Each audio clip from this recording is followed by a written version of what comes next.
অতীতের অনেক সময়ের যে আইন শৃঙ্খলার পরিস্থিতি আমি বলবো যে অনেক ভালো, কারণ এখানে খুব ক্লোজ মনিটরিং, খুব মানে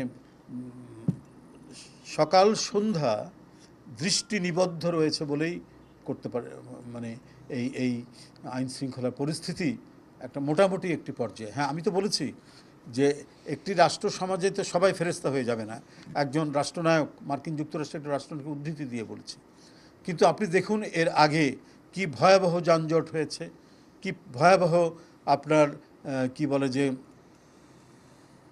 আইন শৃঙ্খলা পরিস্থিতির অবনতি হয়েছে, কিভাবে এই গরুর হাটগুলোতে চাঁদাবাজি এবং নানা ধরনের সন্ত্রাসীমূলক কর্মকাণ্ড হয়েছে।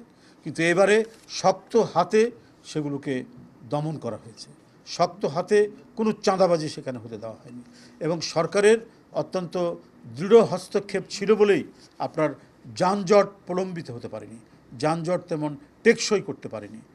অল্প কিছু সময় হওয়ার পরই সেটা আপনার যানজট নিরসন হয়ে গেছে। ফলে এবারে কেউ, আপনি শোনেননি কোনো খবরের কাগজ বা গণমাধ্যমে শুনিনি যে ঈদের দিন সকালে গিয়ে বাস গিয়ে পৌঁছেছে।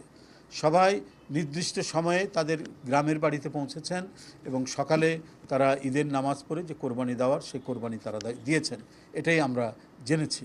তো সুতরাং একেবারে শতকরা 100% মানে আইন শৃঙ্খলা পরিস্থিতি ইয়ে হবে, মানে একেবারে কি বলবো যে এটা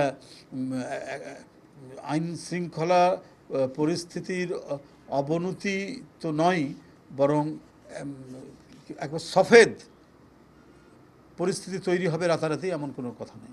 একেবারে রাতারাতি যে কিছুই হবে না তা তো বলা যেতে পারে না, পৃথিবীর কোন দেশে সেটি নেই।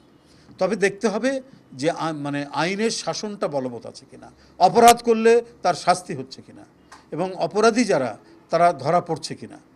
হয়তো অনেকেই সহজে ধরা পড়ে না, কিন্তু তার বিরুদ্ধে সরকারি যন্ত্র, আইন শৃঙ্খলা বাহিনী যারা আছে তারা সদা তৎপর রয়েছে কিনা। আপনারা খেয়াল করবেন, কালকে কোরবানির বর্জ্য পরিষ্কারের 2টি সিটি কর্পোরেশন যে দারুণভাবে কাজ করেছে, এবং বিকেলের মধ্যে, বিকেল কি আমি দেখেছি 1টা 2টার মধ্যে সিটি কর্পোরেশনের ট্রাকগুলো বিভিন্ন পাড়ায় মহল্লায় ঢুকে মেইন রোডের ধার দিয়ে যেখানে কোরবানি হয়েছে সেই বর্জ্যগুলো তারা তুলে নিয়ে গিয়ে সেখান থেকে অপসারণ করেছেন।